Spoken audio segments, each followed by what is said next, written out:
I'm Miranda Emerson, and I'm the Seasonal Programs Coordinator at United Way, and I run United Way's Day of Caring.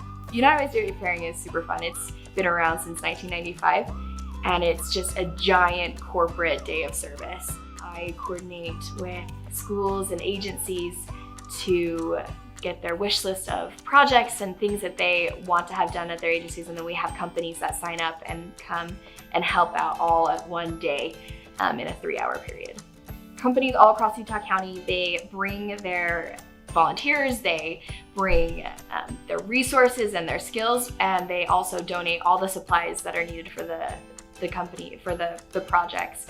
Something that agencies would not be able to afford otherwise, so they get their projects done. Day of Caring starts in the morning. We have a big kickoff breakfast where all the companies come and they eat breakfast together, and we have present awards and celebrate those companies that have given a lot back to our community through United Way. And then they all split off. They go to their different projects. So last year we had about 40 different projects and almost 1,500 volunteers that went out and did service from 9 to noon. Read with children, they do yard work, they clean windows, they paint, a lot of different things that may seem trivial to a lot of us, but that to these agencies and schools, it's just overwhelming, and they are so grateful for it. Last year for Day of Caring, we had 43 projects and 1,492 volunteers, which is just insane.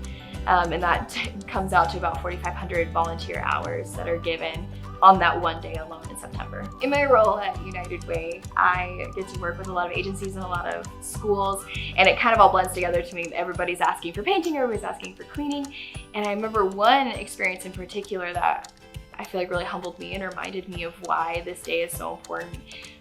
We were going through this agency and she was pointing out places that need to be painted. I was like, yeah, volunteers love painting. And she was pointing out things that need to be cleaned. And then we get into this room where children with disabilities, they just play with other kids and they have all these toys. And her last request on the list was for us to just disinfect and sanitize these toys. And I was like, yeah, sure, whatever, that's great. That's, an easy thing for volunteers to do.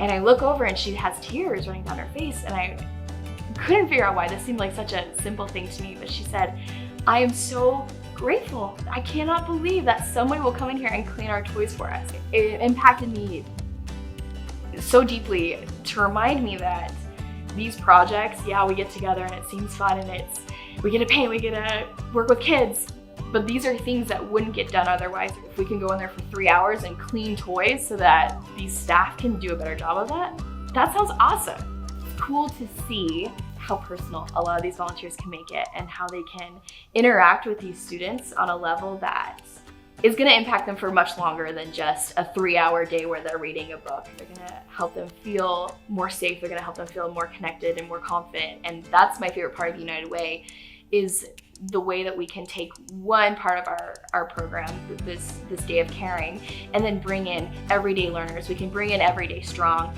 and educate not only volunteers to it, but bring it out into the community as a whole and work together to really build everyone around us. I think the Day of Caring is the perfect kickoff if you're looking to help volunteers or looking to help employees build their knowledge of what's actually needed in our community.